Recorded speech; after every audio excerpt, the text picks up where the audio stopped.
Hi, my name is Steve Ward, and I want to give you a quick technology primer covering PLCs, HMI SCADA, and related technologies. Let's start with PLCs. PLCs are Programmable Logic Controllers, and recently they're also known as Programmable Automation Controllers, or PACs. PLCs were first used by the automotive industry in the 1960s to replace hardwired relays and switches. Programmable logic means that control is more reliable, the program may be easily changed, and they can be easier to fault find. Later, PLCs added distributed I/O, and that allowed reductions in the cost of wiring, because instead of having multi-cores going back to a central location, you could have a single field bus network. Today, that's typically based on Ethernet, and that can be distributed among control panels to reduce those costs. PLCs are very flexible and can be used across a wide range of applications.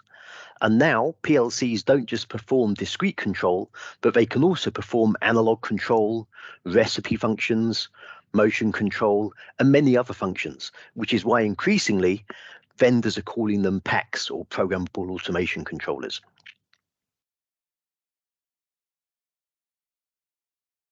Now, the architecture for a PLC is very similar to a standard computer. We have a central processor unit, or CPU, which is the brains of the PLC. The CPU runs a user program, which is developed for each application. There are inputs or sensors, which come in from the plant or process.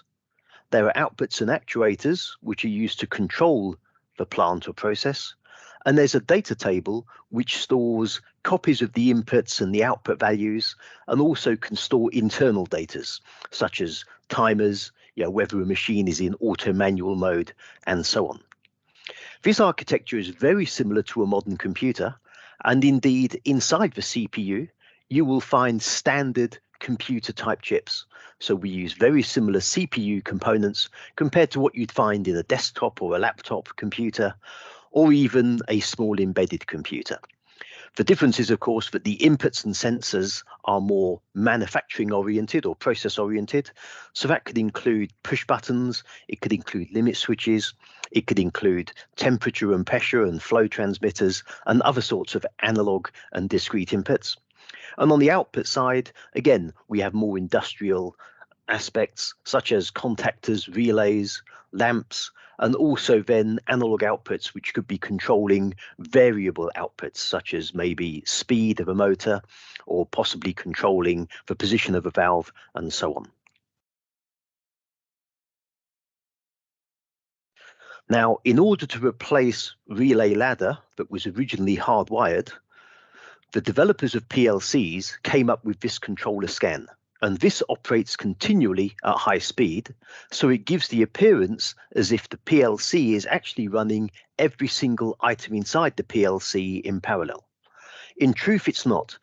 CPUs operate sequentially, processing one instruction at a time, but by operating very quickly, we can keep the overall scan time down to a very low amount, typically 10 to 50 milliseconds, which is faster than a human will notice, and more than fast enough for most electrical and mechanical type applications. Even a typical contactor will take over 20 milliseconds to operate, so we're within an order of magnitude or even less for those typical sorts of operational times. And if we look at some processes, they can take seconds or even minutes. So in this case, 10 to 50 milliseconds is more than fast enough. So what happens inside the PLC is we're continually running this controller scan. So we start off by reading the inputs. This means copying the physical input states from the actual input wires. So that could be reading discrete inputs or analog inputs, copying those into the input data table. We then execute the user program, which takes that input data along with the stored data table values. And then that user program generates the outputs. The outputs are transferred into the data table from the user program, and then from the data tables transferred to the actual output modules, and then out to the output devices. So for example, using this, you could have a limit switch that comes on, the user program detects that the limit switch comes on, and then it can turn on an output. So that's the basic scan. Inside the PLC, we also have a couple of other things that are going on. We typically have a communications window to allow other devices to read and write what's going on inside the PLC. That can include programming as well. And there's often a housekeeping routine as well. Housekeeping can include detection of what the scan time is. And if the scan time gets too long, we can shut the PLC down for safety reasons. It can also include updating internal values, and it might include other functions that the PLC needs to perform, such as managing data and doing anything else that's required inside the CPU itself. As I said, this goes round and round and round very quickly, and in most applications, you don't notice that the scan is there. The only time it becomes a real issue is if you've got some complex interaction in the user program, or if you need very high speed response times. But for most users, the controller scan is there, and we're aware of it, but we don't really notice its operation in most applications. Now, inside the PLC, we run the user program. The user program is programmed by a developer using a standard language. And today, those languages are standardized under IEC 61131 Part 3. And the most common languages are ladder logic, which is the original relay ladder diagram type programming. We also have function block diagram, which is used for more process-oriented applications. And we have structured text, which can be used for algorithms and higher level type applications, and also for sequencing. Some PLCs support other languages. C, C++ is common. Python and Java are also widely known languages, but they are less well supported inside PLCs, but they may be supported in related applications such as HMI, SCADA, or edge controls that we'll come on to later. Here's an example of ladder logic. This was designed to replace the original hardwired relays, and on the screen of the programming terminal, you see a representation which is very similar to what the original relay logic would have looked like. So you have power rails to the left and right, so you can imagine the positive voltage is coming in on the left-hand side and the 0 volts is on the right-hand side. And then between the power rails, you have contacts and coils and function blocks. And the contacts, coils, and function blocks are associated with variables, and those variables are associated with values in the data tables.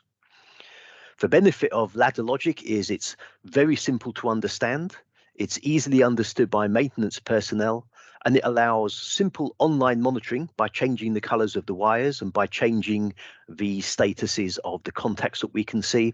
And it allows online changes by simple modifications, such as, for example, changing a contact type or by changing the variable associated with a contact type. Or in more advanced applications, you can either add or remove elements from the ladder rungs as well. So this is used in a large majority of applications, and its key benefit is it's understood by the maintenance personnel, who are the people that will be maintaining PLC systems through their life.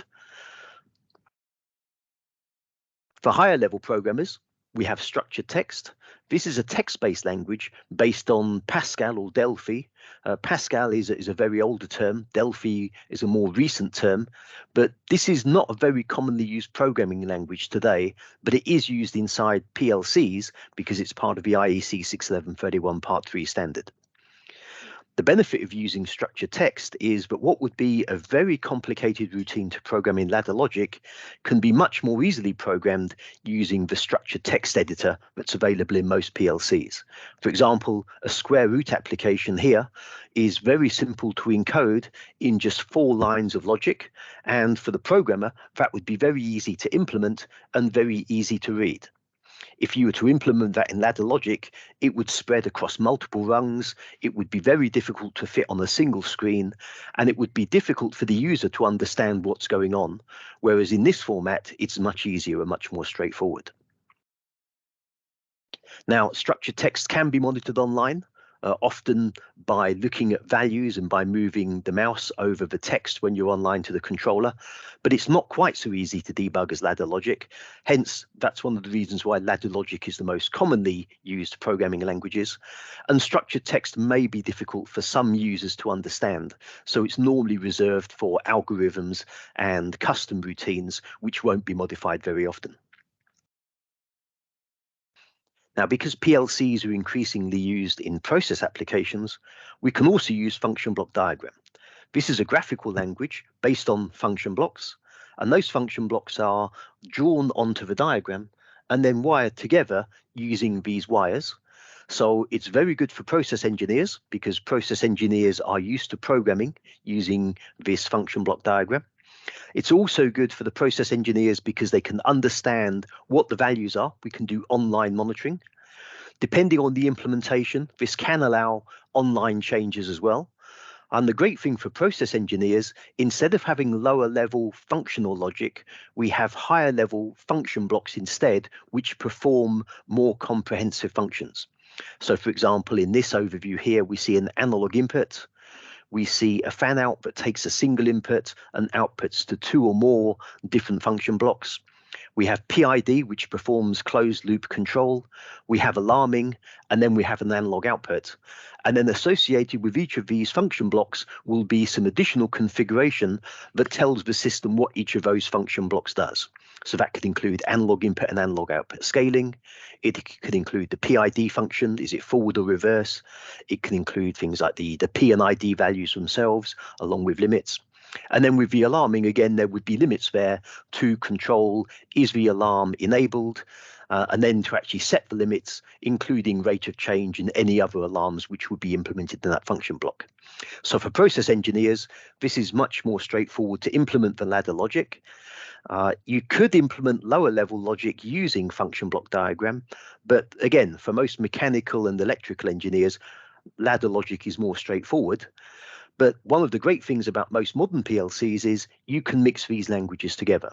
So you might have a high-level routine written in ladder logic that could call subroutines or user-defined function blocks in structured text for algorithms, and it can also call function block diagram routines, which could be used for the process aspects. So it is possible to combine these together and have the best of all worlds so that every single programming user is covered and so that you can have the optimum programming and configuration for your application. Now, behind the actual user program, we have these data table areas and variables, and these are split up to allow the system to understand what is the current state of the machine or process, and also to have stored states, including things like set points, recipes, auto manual status, and so on. These can include physical addresses, which under the IEC 61131 standard are preceded by %. So we have %I is inputs, %Q is outputs, and Q is used instead of O to avoid confusion between O and 0. You can have %S, which is system status, %M is internal memory, %R is register values, which could include things like timers and counters and set points, %AI for analog inputs, and %AQ for analog outputs. Now, because it might be difficult to remember what a physical address does, many PLCs allow you to assign nicknames or variables to the physical addresses. But in many modern PLCs, we can avoid the use of physical addresses entirely and go straight to symbolic addressing. So, for example, if you have a value that needs to control or contain the status of a push button, we can just use the symbolic address and call it start push button. For an output, it might be motor 1. And if you're talking about process control, we might have a variable called tank1.level, which represents the level that's in tank number 1. So symbolic addresses can be much easier to read the program, and they're also much easier to develop the program because you don't need to worry about what physical addresses have already been assigned. You can just use a unique symbolic address each time you need it without having to worry about any physical addressing.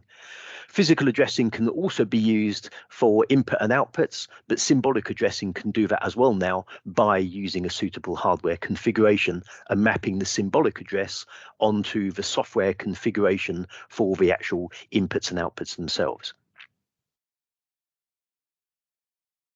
Now, a simple program might just use a single function block, which contains all of the logic. But another benefit of modern PLC programming is that we can now use object-oriented programming. This allows us, first of all, to create a control hierarchy. So we could have, for example, an initialization routine, a manual routine, an automatic routine. We might have alarms, we might have HMI SCADA interfacing, we might have routines for particular functions. And then what we can do, as well as having that control hierarchy, we can create subroutines and user-defined function blocks, which can be used for common routines. So user-defined function blocks, also known as UDFVs. The idea of these is these can be common functions which perform things that are required frequently within the application. So, for example, you might have control for multiple motors.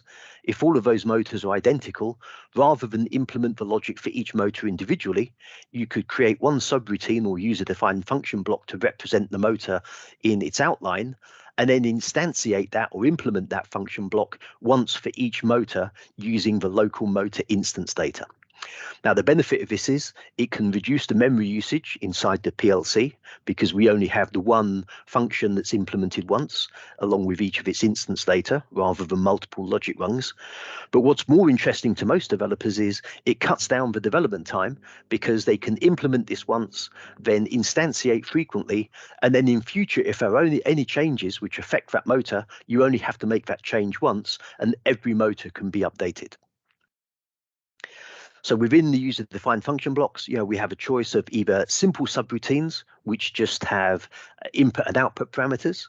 And then we can also have member variables, and that's for more persistent data. So, for example, if you have a timer, each timer might have the links to the physical inputs and outputs, which is simple data, but there might also be persistent data, such as motor running time, or maybe a particular instance of an alarm for that motor, or maybe some other function that has to be unique for each instance of your user-defined function block. So that member data allows you to have that persistent data, which is individual for each instance of whatever your user-defined function block is. So once we've created those instances, we implement them. We then assign the required instance data, and then they operate as they would any other function block. So in the same way we can call timers and counters and other functions, we can use those user-defined function blocks and subroutines in the same way.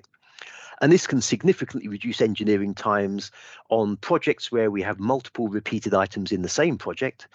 But then in time, users can build up their own library of objects, and that can save time on future projects as well.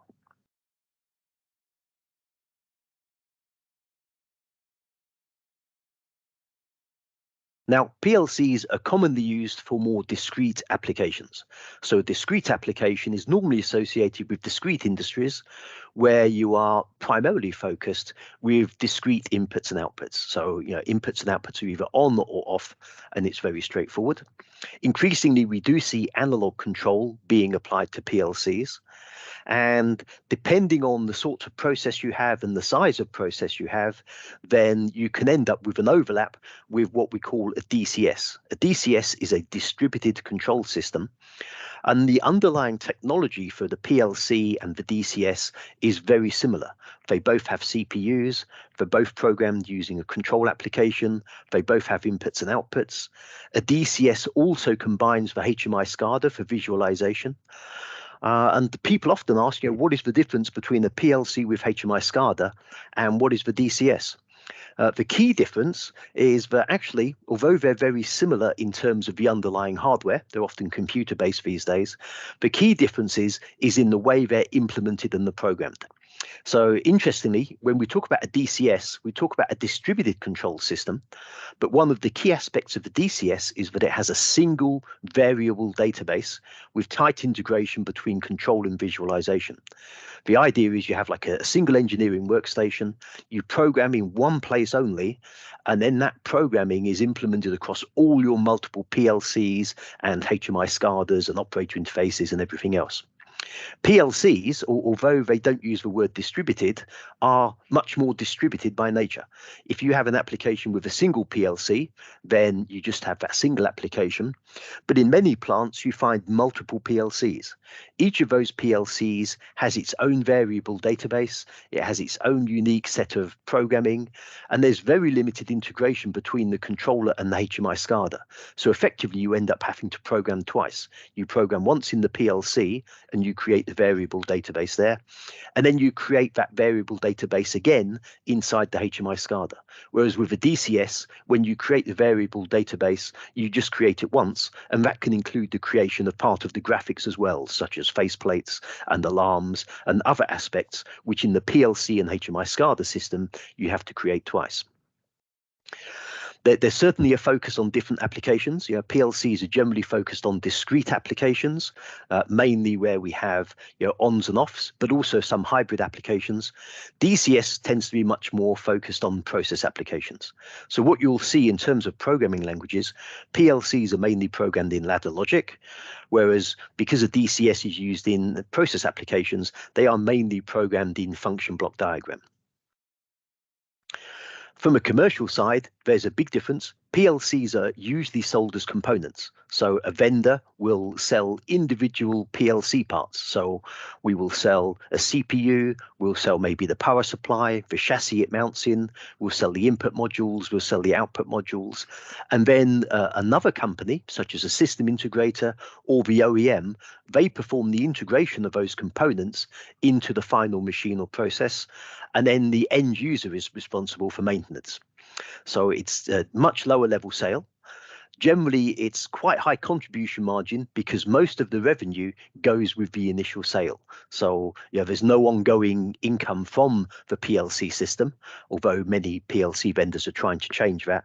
But generally, most of the revenue is from selling those components initially. A DCS is very different. It's usually sold as a system. The DCS vendor will perform the integration and they will perform maintenance. So instead of just providing a set of components, the vendor is also doing the programming, they are doing the integration, they are building all of the products into a panel, they're going to site to perform the installation and commissioning. So it's much more of a monolithic type sale where the vendor performs all of those functions. What this means for the vendor is there's a low initial contribution margin because revenue can continue over the life of the system with services and modifications, and that can last for multiple years, many, many years. A DCS might last for 20 years, and all through that 20 years, the vendor can continue to get revenue from that initial sale. Whereas with a PLC, although it might still last 20 years, the vendor's getting pretty much all of their revenue in the first year when they sell the PLC. Now, what we find with PLCs is they're often used in smaller systems. A typical PLC is between 100 to maybe 2,000 inputs and outputs. So an input is, an example would be like the limit switch or the sensor from the plant. An output would be the contactor or so on. Generally, PLCs are put together in smaller systems. And then for larger applications, we network multiple PLCs together. So you might find for a small machine, they're programmed with a single PLC. Maybe a larger cell might have multiple PLCs. And the factory might have even more PLCs, but they're generally small systems individually. Whereas a DCS is often a very large system, 2,000 I/O going upwards from there, and they can be much, much larger than that. So a single DCS might cover an entire refinery or chemical plant. So it follows on from that the pricing is very different. A PLC system may start at just a few $100s, whereas a DCS probably starts at tens or even hundreds of thousands of dollars. So there's a very big difference in terms of the entry level price of those systems. And that's probably from a commercial point of view is the biggest difference. PLCs are generally lower cost. DCS is much higher cost, but there is value from a DCS because of that tight integration and also because of the pre-programmed function blocks which are used for various applications, whereas PLCs tend to be more multi-purpose across a wider range of PLCs or applications or machines. So there are lots of defining aspects of either one of them. Some people ask, could I use a DCS to control a PLC application? Yes, you could, but it might be very, very expensive. Could you use a PLC to control a DCS application? Yes, you could, but then it might mean that you have to do a lot of integration work to make all those PLCs operate together. Having said that, it's not mutually exclusive. Applications often use both a PLC and a DCS. So you might find a DCS at the high end of a plant, and then that could be controlling individual PLCs, which might be on machines or skids, which are doing an underlying function. A few other differences, yeah, PLCs use machine safety, and we'll come on to safety later, whereas DCS uses process safety. And another key difference that we see is that PLCs are often used on fast processes, and particularly with fast precision motor control, we can see response times as fast as 1 millisecond or sometimes even faster. Whereas a DCS, generally processes are much slower. If you're heating up a big tank or you're opening a valve, which is going to start to transfer chemicals, those processes are often much slower. And a 1 second response time is more typical of a DCS, but it may be slower than that because the processes that the DCS is controlling are not particularly fast. So if we look at typical PLC architectures, this is often what we see. We see in smaller machines, we see a local or rack-based PLC. And what we typically have with this is you have a rack-based or a chassis, and into that chassis we plug in the PLC CPU, a power supply, input and output modules, communication modules, and that's typical one unit. It may be chassis-based. Some smaller compact designs are more DIN rail mounted with a sort of embedded backplane, but it's a fairly simple single solution where you have one box which performs all of the control, and that may have an associated operator interface, which is the local interface for the operator to control or monitor that machine. In larger applications and on machines, and this is becoming more and more common now, we see distributed PLCs. So in a distributed PLC application, we have the PLC CPU in one location, and then the I/O is in other locations, typically around the machine, and it's networked using a field bus. Typical field buses today are based on Ethernet. So what you do is you take your Ethernet network around the plant, and that Ethernet network is used to transfer the inputs and outputs from the I/O devices to the CPU and back again. Again, there's often a local operator interface, or there might be a higher level HMI SCADA. The benefit of a distributed application is generally that we can use smaller amounts of I/O, so we can have the I/O closer to where it's being used. The downside, of course, is that you do need additional networking, whereas in a single unit, we just bring the I/O wires directly into the PLC CPU. So both systems, there are pros and cons with either of them, but we come across both applications when we're looking at modern PLC architectures, and we would use whichever PLC architecture we need, depending on what the application requires. Now, PLCs generally perform on and off control. So, for example, if we want to turn a motor on, we typically energize a contactor. There are occasions where we need to control the speed of a motor. So this is where variable frequency drives come in. A VFD controls the speed and torque of AC induction motors by controlling the applied frequency and voltage to that motor. The VFD itself, also known as an inverter or a variable speed drive or just a drive, they are generally standalone modules, and they contain the electronics which perform these functions. So we typically bring in incoming three-phase AC power. Sometimes it might be single phase, but usually it's three phase. So they're quite high voltages, typically 400 volts or more. What happens inside the VFD then is that the VFD converts the AC into DC voltages using a rectifier, and then it converts that DC voltage back into a controlled AC pulse. So the inverter, the VFD, what it's doing is it's controlling the voltage level of a pulse modulated output, and it's also controlling the frequency that we output as well. So that pulse modulated output is then fed to the AC output into the motor, and the motor, that's controlled then by the VFD based on the voltage of its output and the frequency. And the reason is the way an AC induction motor works, by modulating the frequency into that motor, that controls its speed. So you'll find if you have a typical motor, if you run it directly off 50 or 60 hertz, it will run at one speed. So by varying the frequency using this inverter, this VFD, we can actually change the speed. And by controlling the voltage, we can control the power and we can control the torque. So VFDs are actually quite intelligent, and there's a lot of electronics and a lot of circuitry in there to accurately control the load based on varying inputs and varying outputs. Having said that, VFDs are not particularly accurate.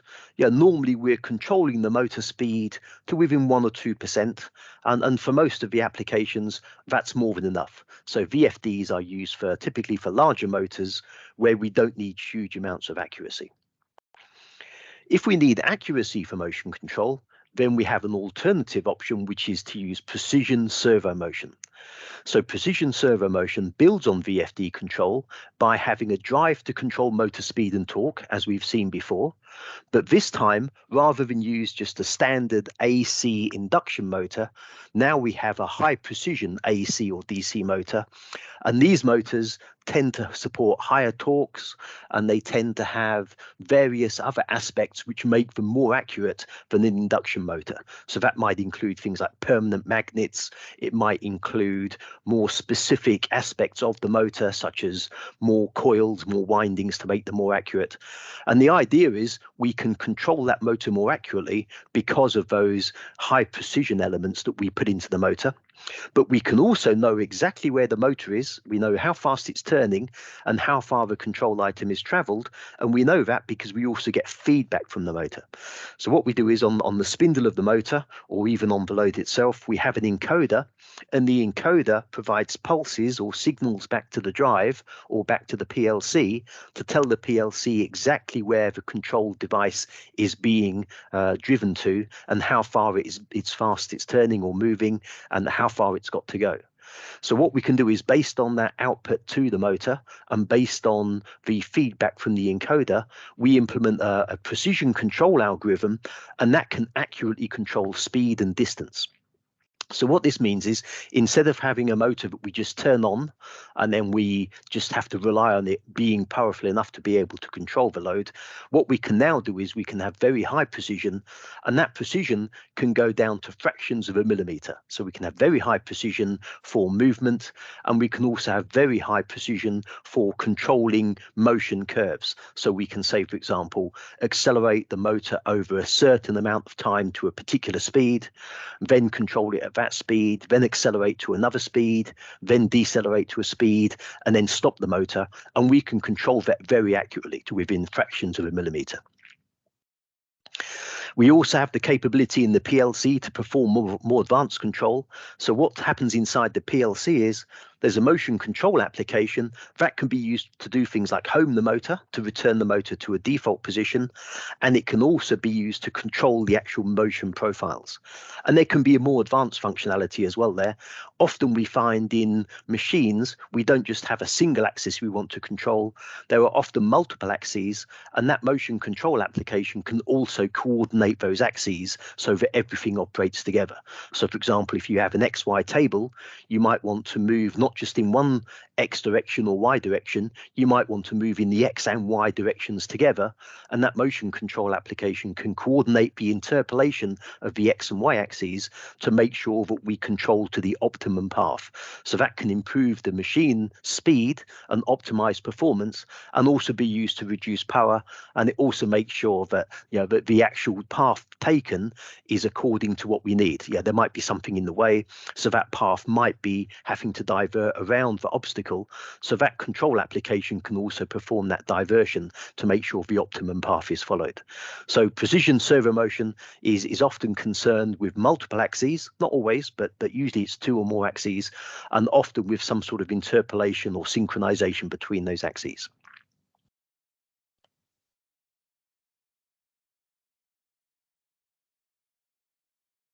So let's move on to visualization. Visualization, i.e. being able to know what's going on inside the PLC, this was first developed in about the 1970s, but became much more common later on, certainly from the late 1990s. What you see on a typical machine is you'll see a combination of technologies which operate at different levels to allow different types of user to be able to visualize what's going on inside the PLC. Now, of course, you could always go into the PLC and monitor the ladder logic directly, and some people do that, but generally that's reserved for maintenance engineers and people who want to optimize the machine at a very low level. Most of the operators would not understand the ladder logic, and what we need to do is we need to give them some sort of picture or visualization of what the machine or process is doing. So we have various levels of technology, typically in this order. OI, or operator interface, this is generally the lowest level, which consists of a simple or small display that's located on the machine itself. So there's a range of different standard display sizes. You might have something like 4-inch, 7-inch, 12-inch, 15-inch, but it can be larger. Generally, the sweet spot is around the 12 or 15-inch size, because that's big enough to allow a reasonable amount of data to be displayed, but not adding too much cost to the machine. So the operator interface is generally very local to the machine, or it's located on an operator panel nearby the machine, and it allows an operator to see what that machine is doing, and also then to change the operation of a machine, perhaps by loading a recipe or by changing a set point in that machine to allow the operator to control that machine directly. Now, HMI, this stands for Human Machine Interface, and this generally refers to a higher level, but the two terms OI and HMI can be interchangeable. So HMI normally refers to a larger display, or with more complexity, or possibly this could be a display that's located in a central control room. So this is where the operators can control multiple machines, or a larger machine or set of machines, or a larger process. And we refer to the human machine interface as the screens which run typically on a standard computer, but they may run on an industrial PC, and we'll come on to that soon. But the idea is this is maybe a larger set of screens excuse me, a larger set of screens to allow the operator to control the larger, wider process. Now, we also come across terminology which is SCADA or SCADA. This stands for Supervisory Control and Data Acquisition.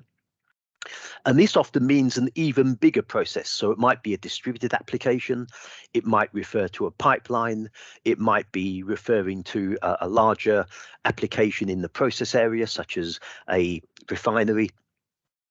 But generally, these terms are often interchangeable, and often today, the underlying software can meet the requirements for all three of these applications.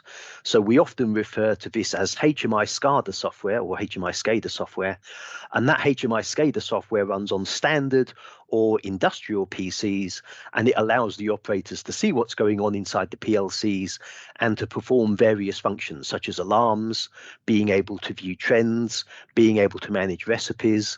And the HMI SCADA might also perform advanced functions like calculations, data conditioning. We can also perform functions like database logging for long-term storage of data. We can integrate with higher level systems like ERP, Enterprise Resource Management, and Manufacturing Execution Systems, or MES. And we can also integrate between multiple controllers, and we can perform functions like reporting. So HMI SCADA, this can go all the way from a simple small display all the way up to an enterprise level application for monitoring what's going on. And the reason we use HMI SCADA is, and operator interfaces, is in the past, what we used to do to control machines is we used to have banks of push buttons and meters and lamps. So these were either located on a local control panel or they were in a central control room. The downside of these banks of push buttons, meters and lamps is, first of all, the physical hardware is very expensive. It can be very difficult to actually wire those. If you've got a remote location, then having the push buttons, meters and lamps can entail lots and lots of wires going towards and back from the process. Or alternatively, if you're using a PLC to control those push buttons and meters and lamps, then you need an additional control system. But it's also very difficult to modify, because if you need to add a push button, then you've got to go and physically modify the system by inserting the push button, adding in the wires, maybe adding in additional inputs, adding additional logic somewhere. So it's very complicated to use these physical push buttons, meters and lamps, where it's much easier to implement this in software. Imagine using a piece of software. You can very quickly come along, and if you want to add a button, you just drag an object from a library onto the screen, assign it to a software configured data item, which is coming from the PLC via a standard field bus type network, and you can make those modifications very quickly without having to spend any money on additional hardware. So these days, we find that most machines and processes have some sort of HMI SCADA. Again, that can range from this simple local operator panel all the way up to an enterprise-wide system, allowing people to manage the machines across multiple locations.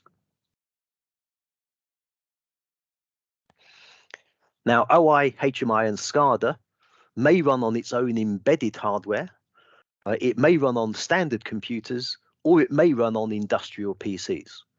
Now, if we have an industrial application, we generally find that commercial computers don't work too well. The reason is they are not designed for industrial environments. So we have industrial PCs, which are much more rugged and which are designed for these industrial environments. For comparison, we can compare an industrial PC or IPC, and we can look at a commercial computer and we can see the differences. So there are key differences such as temperature ranges. A standard IPC is designed for 0 to 60 degrees or even wider, maybe all the way down to -40 and up to +70. Whereas a typical commercial computer, it probably only runs at 0 to, or even not even 0, 10 to 40 degrees C, and maybe even less. Outside of those temperatures, they are not guaranteed, or it can reduce the life of the unit.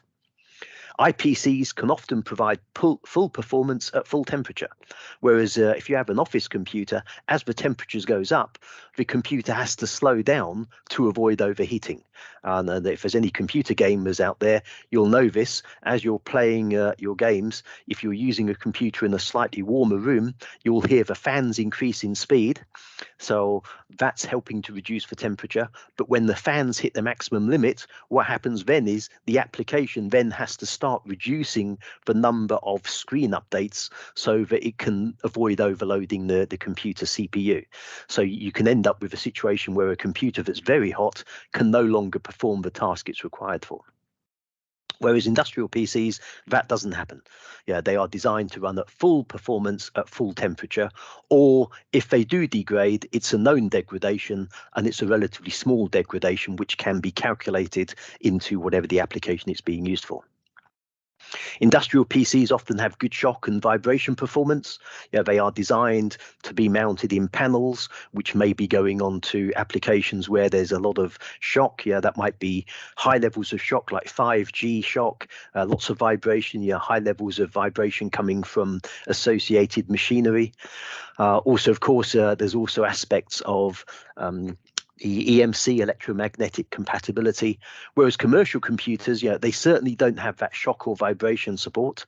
Some laptops are relatively rugged, but if you have a desktop computer, if it falls off your desk, there's a good chance that computer is going to be damaged. At least the case will be cracked, and it may well be the internal components can become unseated, and that can permanently damage the computer. So industrial PCs, again, designed for these industrial environments.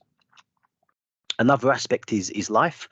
Most industrial PCs have no moving parts. They are designed for a very long mean time between failures, and industrial PCs can be designed to have an operating life of up to 10 years without being turned off and without needing any replacement or maintenance or updates.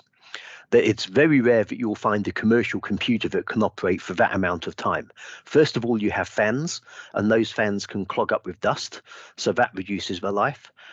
We often have rotating hard disks, although they tend to be much rarer now that the industry has pretty much switched over to solid state disks. But you often find that the commercial computer doesn't have a long design life anyway. So yeah, they're only designed for typically 3 or 4 years. And I've even found with many commercial computers, they don't even last that long if they're used under a normal operating regime. Whereas a industrial PC, as we mentioned, you might have a 10-year life, 10 years from when it's introduced to the end of life, and not just 10 years of design life of being able to purchase that IPC, but 10 years in operation as well. So, for example, you see that industrial PC vendors, they will often maybe not have the most up-to-date designs, and one of the reasons is the fixed configuration that they offer. It's required by OEMs because they don't want to keep testing their configuration. So that's one downside of industrial PCs. They may not have the most up-to-date CPUs, but it does mean that generally you have this longer design life. We're using components which will have that long life, and we're using a configuration which doesn't vary from computer to computer. Compare that with a typical commercial computer. You buy a computer today, and you'll often find that the following year you can't buy that computer anymore.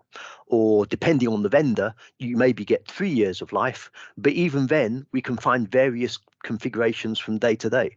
So you might find, for example, if you buy a computer of one model from a vendor today, it will have one sound chip or one graphics chip. If you buy that same configuration, even the next day, it might come in with a completely different graphics chip and a completely different sound chip, for example. Now, if you're using your computer on the desktop, that doesn't really matter because your operating system will normally be able to overcome the differences in the underlying hardware, and it will hide what's going on for you. But if you're an OEM that has tested a particular software configuration, maybe using the embedded operating system, that's the last thing you want. You don't want to have to test that new hardware configuration will still work. Instead, you want a fixed configuration that's been tested and confirmed, and you don't want to have to go back and re-perform that configuration update every year, and certainly not from one computer to the next whenever you buy one. Another difference we find is with the operating systems. Some industrial PCs use Linux, but there are also embedded versions of Windows now. And those Windows versions, there's Windows 10 IoT, for example. IoT stands for the Industrial Internet of Things, or the Internet of Things. That IoT version has long-term support. So it's a version of Windows which is still going to be around for 10 years. Whereas again, with a commercial computer, you can buy a computer one day, and the next day, you might not be able to get that same operating system support. It might come with a slightly later version. Also, those commercial operating systems have a lot more what we call bloatware. So there might be included antiviruses that you don't want. Maybe it comes with games. Maybe it comes with things like automatic updates automatically switched on, which again, you don't want if you're an OEM because you want that fixed configuration. So there's a lot of issues with the commercial computers and then how the commercial operating systems work. People can overcome that by having their own configuration, but again, it's more work. It's much easier to buy an industrial PC which has a fixed operating system version, and then the user or the OEM, they can then decide how they want to apply updates rather than have those updates applied before they even take shipment of the device. The final difference, of course, is around the actual hardware packaging. Industrial PCs are designed for panel mounting, and they typically have 24-volt power supply inputs, which is what most industrial applications need. Whereas a commercial computer, again, may be desk mounted. You can have rack mounted servers, but typically those are 19-inch racks, which are rarely found inside an industrial application. Industrial panels tend to be wide and shallow, whereas a rack mounting commercial computer, a server, it's narrow and deep. Also, most of these commercial computers need mains power, so that can complicate your wiring inside the panel. Much easier to run off 24-volt DC. And there's one other difference which isn't mentioned here. We've got a variety of different types of industrial PC. They can range from the industrial PC box itself, but it can also include displays. So with displays, this is typically a industrial display, typically that's mounted into a panel, and it achieves IP65 or better. So you can clean that display off with a hose pipe without worrying about damaging the computer. And with those display products, the display can either be just an industrial monitor, or it might have the actual IPC mounted behind it. So that's another difference, is you can have a single device, which is your computer and your screen all in one. You can get those in commercial environments as well, because there are some commercial computers which combine that.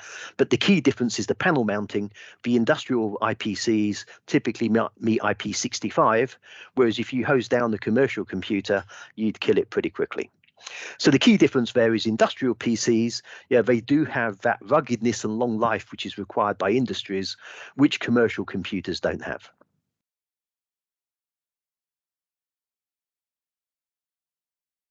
Now, let's move on to safety and functional safety standards. Safety is often required in industrial applications, and we require safety in order to protect people and the environment from dangerous situations. Particularly, we want to prevent injury or loss of life. And depending on the machine or process, we may want to stop that machine or process when a dangerous situation is about to occur or has occurred. Now, safety is quite a complex subject, but because of the way the PLC is operating, and to some extent the HMI SCADA, but maybe not so much, but where the PLC is operating, we often have to integrate safety into that PLC control system to make sure that we can stop the machine or shut down the process in a safe state under certain requirements of the application. Now, PLCs themselves, although they can be fail-safe, they don't generally conform to these functional safety standards. We normally need some sort of dedicated safety controller to actually make sure that the machine or process will stop. And the reason for having these dedicated safety standards is they put additional requirements on the vendors to do testing and implement diagnostics and provide additional instructions to make sure the system is installed safely. But they also extend to the system integrator and the OEM and to the end user to make sure that the ultimate end users and implementers of these machines are making them in a safe way as well. So there's multiple safety standards. It's very complicated in terms of how the safety standards work together. And if anyone is looking into safety, you would normally require a functional safety expert to be involved in the process. This isn't something that the standard vendor would offer, although the vendor of a PLC might also offer safety devices. Generally, there has to be an independent functional safety consultant who is responsible for determining what the actual safety of the individual application is required. That functional safety expert, the law says that the end user is responsible for safety. So in some cases, the end user has their own functional safety experts, or they may contract that out, but ultimately it is the end user's responsibility. So key safety standards that we see in the PLC industry, we see EN or IEC 61508. This is a sort of umbrella safety standard that can apply to PLC hardware, but it's not implementable because it only covers the hardware itself. It doesn't cover the application, it doesn't cover the actuators and the sensors and so on. And all of those are part of the safety system, and it extends beyond that as well. It extends to standard operating procedures, it extends to hardwired safety functionality. So safety has to include the entire process, not just for parts of the PLC or whatever the safety device is. So underneath IEC 61508, we have machine safety standards, and there are two which are similar but not quite identical. We have ISO 13849. This uses performance levels, and this is the safety standard used by the International the International Standards Organization. And then we also have the IEC, the Electrotechnical Foundation, and they have a similar functional safety standard, which is based on safety integrity levels, and that's IEC 62061. Very similar, but they operate in slightly different ways. But the idea is it's around defining risk reduction. So what you do is you implement a safety solution, and based on the amount of monitoring of the application, you can reduce the amount of non-safe conditions, and the higher the safety level or the higher performance level, that defines the reduction in the risk that there exists in that machine or process. So, for example, SIL 0 or non-safe, that means that there is no risk reduction and the machine will operate as required. But when there is a fault, including maybe the operator doing something wrong, the machine may well be in a dangerous situation. If you go to SIL 1, which isn't very common, we rarely have SIL 1, but SIL 1 does come up occasionally, that would be a system that has additional diagnostics and additional capabilities to stop the machine or process to reduce the risk by 10 times. So you'd get 1/10 the amount of dangerous failures. Where we normally go to is SIL 2, which is performance level D, and that represents 100 times reduction in risk. And there are higher levels. You can go to performance level performance level E even, or SIL 3.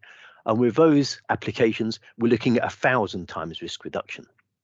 In process safety, we have similar standards, but the standard for process safety is IEC 61511 or 61511. And that one again uses SIL, and it uses that similar sort of risk reduction type mechanism.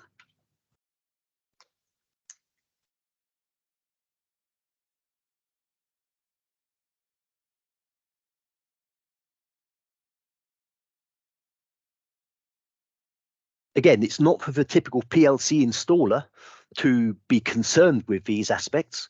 PLC vendors often provide safety functionality as part of the PLC or as an add-on using separate safety controllers or safety devices. There are also all the related functions that go around safety, like light curtains, emergency stops, maybe beacons and sounders and so on. All of those are part of the safety solution, and a PLC vendor may or may not offer all of those aspects. Ultimately, the vendor will provide their products according to what the user requests from them, and it's the user that is responsible for safety, and they're the ones that must perform the functional safety assessment and make sure that whatever's implemented meets the end user's application requirements. And the risk for not doing that is quite high. If anyone is injured or if the environment isn't damaged, then that can result in substantial fines to the end user. So that's why the law has been clarified. It is the end user responsibility, and they take ownership for safety, albeit the vendors, like the PLC suppliers, can provide the safety components to help the end user meet those requirements. So a quick comparison of machine versus process safety. Machine safety is generally focused on high demand operations. I say failures, but they aren't always failures. It might be part of the way the application works, but it's generally focused on operator safety. So for example, you imagine the machine performs a function. So what often happens with that machine, it will start off in the stopped state. The operator will load in the component. They'll then move their hands outside of the machine. The operation will be performed. The machine will then stop, and then the operator has to unload the component. So there will be a combination of safety functions like an emergency stop. So if the operator does happen to get their hand caught inside the machine, someone can hit a button and stop the machine. There might be light curtains which prevent the machine from operating, so that if the operator still has their hands inside the machine, it will not operate in the first place. There might be two-hand control where the operator has to remove their hands from the machine and press two buttons at the same time. As most people don't have more than two arms, that's a pretty good guarantee that the operator is outside of the machine. So those are the sorts of high demand failures where, inside the machine, we want to prevent the operator from being in the machine, but the machine is operating continuously. So it's high demand because it's operating, and it's the operator that we're concerned with. Typically on these machines, the safe state is off or stopped. So when the high demand emergency or whatever it is triggered, the machine will not operate, or if it is operating, it will come to a controlled stop as fast as possible. Now compare this with process safety. Process safety is generally low demand. So these are things that don't happen very often, or possibly don't happen at all. It's also concerned certainly with people, but also with the asset itself, and also with environmental safety. So think, for example, an oil rig, and we want to minimize oil leaks or gas leaks. We want to minimize fires and explosions. So generally what we're looking at is possibly much larger categories of disaster, but things that are much less likely to occur. With process safety, the safe state can be off or it can be on. So typically we find that for some applications, we want to shut down the process. So in that case, the safe state is off. But sometimes we might want to open a valve. For example, in a fire and gas system, we want to open the valve in order to release a fire suppressant. So in that case, the safe state is actually on, not off. Now, there are other differences between machine and process safety. Machine safety is not really concerned with equipment availability. It's concerned about keeping the operator safe. So generally what happens if the safety function itself fails, it normally fails to a safe state, and that means the machine is stopped. So now the machine can't operate anymore. So that means you now have to perform some maintenance on the machine, but that's not really the concern of machine safety. As long as it's safe, that's all we care about. However, if you think about process safety can be concerned with the availability of the equipment or the asset. If you think of an oil rig, stopping an oil rig because an electronic component fails is not normally something you want to do. So we often have higher levels of control. So that could include redundancy or additional components, which means that the safety function is not only performing the safety function itself, but it also operates more reliably. So it's about avoiding spurious trips, because if you think about some of these chemical or oil and gas type processes, when they are triggered, that can be extremely expensive in terms of downtime, but also possibly resetting a system, maybe resetting the process. So that can be significantly more expensive than in a machine environment where maybe just a machine is down for a couple of hours. Also think about, in a process safety, it might be offshore or it might be in an inaccessible location. So it's not just that the machine or process is down for a while, it could be down for an extended time while someone flies out in a helicopter with a spare part to fix it. Other differences, generally with machine safety, we see discrete only safety signals. So that's easy from a safety point of view because a safe state is either on or off. We are beginning to see some analog inputs integrated into particularly safe motion. So we might be looking at high speeds. Maybe when something exceeds a certain speed, then we might want to shut the machine down to a safe state. But generally, machine safety is all about discrete applications, and it's either on or off. So that might include things like safety guards around the press brake. It might be about a keep out zone around an assembly cell. It might be safety guards around an automated crane or a robot. Very simple. You have your safety area, and as soon as someone opens a door, the safety function is triggered, and the robot or the machine or whatever it is just stops to avoid injury to anyone who might be walking inside the area. Process safety, it can be a lot more complicated. It covers things like burner management systems. So this can include the startup of a burner, purging out any gas or whatever the component is that's being burned. It can also include safe shutdown, venting of the systems and so on. So that can be a lot more complicated process. Emergency shutdown systems, where you may have multiple outputs that need to be turned off or on, normally off again, because it's often with an emergency shutdown, you want to close valves, but it might be you need to shut those valves down in a particular sequence, because if you don't, it might be that you actually cause a more dangerous situation. So you get typically like a cause and effect that says when certain causes happen, you have certain effects, and they might operate in a certain sequence. And then there's fire and gas detection. This one's a bit problematic because if you detect a fire, you're not really in a safe state. You've already gone beyond the safe state. You're now in a dangerous situation where you have a fire, but now you might be trying to mitigate that fire by putting out the fire using water or halon or something else. So these are more the examples that we see in process safety. Now, a lot of people argue, can I use machine safety components in process safety and vice versa? It is possible, but it's very complicated to justify. So the general market approach is no. Machine safety components are used for machine safety, process safety components are used for process safety, and there's no mixing of the two.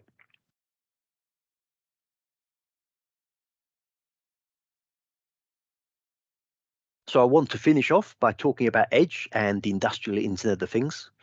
Edge is an IT-centric term that refers to the edge of the corporate network. So if you think you're in the corporate IT team, you're with all your central servers, admittedly a lot of those are in the cloud now, but you think about being in the central office, in the HQ, and the idea of the edge is these are devices or machines that are far away from that corporate data center or far away from that corporate IT control location. Can also refer to industrial Internet of Things. We hear about the Internet of Things, things like intelligent light bulbs, things like intelligent central heating systems, which are common in many homes now. The industrial Internet of Things is similar, and this again is referring to machines which can be more intelligent. It can also refer to edge devices. We can have concepts of things like an IoT gateway. This is something that transfers data from the edge machine or process to the data center. And you may also have then the more complex version of this, which is the IoT computer, which as well as doing that data transfer, it can also do pre-processing of data. It might store data locally, and it might also have more local provision of data to a local operator. Maybe not in the same way as a HMI SCADA does. This might be more high-level information, or it might be information that's more concerned with the actual machine operation itself rather than what the operator does on a day-to-day basis. But there is a lot of overlap with Edge and with HMI SCADA, but Edge is normally used as a term by itself. And a lot of what we've talked about so far, if we look at HMI SCADA, if we look at IPCs, if we look at PLCs, if we look at the safety and we look at the IO, all of that is what we call operational technology. And generally, that is the focus of maintenance engineers and system integrators and OEMs that are concerned with those sorts of technology. IT is information technology, which is very different. It's regarding processes which happen less frequently. For example, if you go to an enterprise resource planning system, they often process the data once a week or maybe once a day. Whereas remember, with PLCs, we're talking about processing data down to a millisecond time. And typically with a HMI SCADA, we're looking at response times in the order of 1 second. So we're orders of magnitude faster in the OT world compared to the IT world. Having said that, there is a need for IT and OT to integrate, and that's where these edge controls or industrial Internet of Things comes in. The idea there is that we can have data that is useful to the organization that's on the device or machine, and what we want to do is we want to get that data, transfer it into information, and either use it locally or send it up to a central location where it can be used by a data scientist or a data engineer. And the whole idea is to take this data and understand what your operations are doing now and use that data for continuous improvement or digital transformation. So it normally boils down to one of two things. It boils down to reducing unplanned downtime, and it boils down to improving efficiency. So improving efficiency can mean multiple things in the same way as avoiding unplanned downtime. Improving efficiency might be reducing energy usage. It might be using the right machine for the right project. It might be reducing scrap. It might be even, do you even need that machine? If you've got several machines and one of those machines isn't used very much or isn't conforming to its requirements, do you even consider scrapping that machine? So that continuous improvement and digital transformation can cover a wide range of aspects depending whereabouts you are in the organization and what your functional requirements are. So Edge is talking about that continuous improvement and digital transformation. And we often use a related term, which is analytics. So we talk about Edge, IoT, IIoT, and analytics. Analytics are the algorithms which are used to monitor or control the operation of a machine or process. Again, often considered part of the overall Edge or IoT solutions. And analytics can mean multiple things. Simple example might just be monitoring simple runtime or start-stop cycles of a machine to determine when maintenance is due. So we see this is common in modern automobiles now, modern vehicles. If you're driving your car, you'll see there's an indicator that says, hey, you need to send the car in for service in the next 2,000 kilometers or whatever the car tells you. The reason modern cars are doing this is they're monitoring how often you drive the car. They're monitoring how you drive the car. Do you accelerate particularly hard or brake particularly hard? Are you driving on the motorway all the time, or are you driving in a lot of start-stop traffic? And by doing that monitoring, instead of just taking your car in every year or 2 years like we used to, you can now have a maintenance situation where you can extend that maintenance cycle and the car only needs maintaining when something is actually wearing out. So that might be brake pads, it might be when you need an oil change, it might be brake fluid or so on. But instead of having to do that every year, whether it needs it or not, we can now move to a situation where we can extend the maintenance cycles and we can reduce those maintenance costs. Alternatively, maybe you're a high mileage sales engineer. Maybe maintaining your car once every 2 years wasn't enough. If you're doing very high miles or very high kilometers, maybe you need to maintain your car more frequently. So that algorithm, the analytic that runs as that simple machine runtime and start-stop cycles, that can also be used to improve your routine maintenance, not just in terms of maintaining less often, but maintaining maybe more often if more maintenance is required, rather than waiting for the machine to break down or for the less than optimum performance to start. Now we can go beyond simple examples. We can also measure more complex machine usage, and we can monitor output. And one of the key performance indicators we use for that one is overall equipment effectiveness. Overall equipment effectiveness is a combination of how often your machine is being used, and you can drill down into OEE to also cover things like, is the machine being used for the full amount of time available? If it's not being used for the full amount of time available, are there causes for that? Are there, for example, long stops, like changing over a machine from one product to another? That might take quite a long time. Or are there lots of short stops? Yeah, maybe a machine is continually being starved for a few seconds at a time because an upstream or downstream process isn't able to operate at the same speed as your machine is. And you can also drill down to look at quality as well. And then from all of these parameters, you can understand, why is your machine not performing at 100%? Why is it only performing at, say, 85% or maybe only 60%? Is it a problem with the machine? Is it a problem with the upstream or downstream process? Is it a problem with the operators? Is it a problem with the things I'm using that machine for? Is it a problem with the raw materials and so on? So that OEE is a great way of determining what's going on with your machine. And then, of course, you can use the OEE to make changes and improve the operation of the machine. And that can include various key performance indicators. So OEE is one example of a key performance indicator. You've also got that, quality and so on, but there may be other key performance indicators as well. And one of the outputs from these analytics might be a simple dashboard to users that combines some quite complex functions inside the machine into a key performance indicator. So you could have, this machine is running at 80%, and that could be a combination of lots of different parameters which are crunched through an analytic algorithm, but they give a single number to the operator for them to be able to understand what's going on. Now, simple analytics are relatively straightforward to implement, but we can also have more advanced examples. One we come across a lot in the process world is a digital twin. So this is either a data-driven or a physics model, or possibly both. And the idea is this allows you to collect much larger amounts of data and compare what's going on with your actual machine or process compared to what should be going on. So you could model, for example, an entire refinery based on all the actual mass transfer flows of what the hardware is capable of compared to what it's actually doing. And that can give you a model or an output to say, this pump is running slow, or that pipeline isn't working as it should be, or that temperature is lower or higher than it should be. So that digital twin can give you a lot of information about what should be happening compared to what actually is happening. And then from there, we can take large amounts of data. So this is where cloud-based applications come in, things like data lakes. And this is where the data scientists come in, and they can collect large amounts of data to allow comparison of multiple machines and even multiple plants to determine what the capabilities are and to share best practices. So it might be you perform lots of data analysis. You might find one plant is operating better than another. Why is that? Is that plant doing different types of work? Has it got operators who are more highly trained? Has it got machines which are newer? So you can compare those different plants and understand why they are operating differently.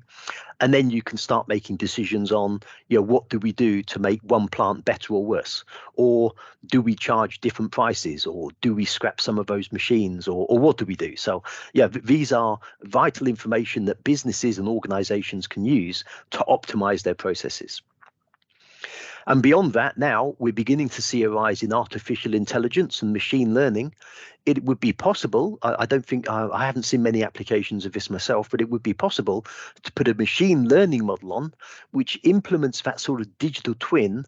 And instead of just being a twin to tell the user what's going on, it could start to close the loop in the same way we can do things like PID loop, which we saw earlier when we're doing closed loop motion control. We could start putting in this advanced control through a machine or process with this machine learning to make sure that that machine or process is always operating at its most effective level. So that's sort of the holy grail of these analytics.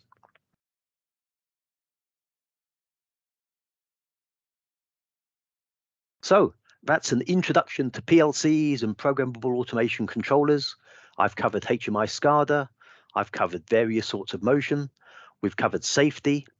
We've covered some aspects as well to do with edge and industrial Internet of Things. So there's a lot there. And from here, that gives you the basics to go on and learn much more about these technologies in order to be able to help and support users.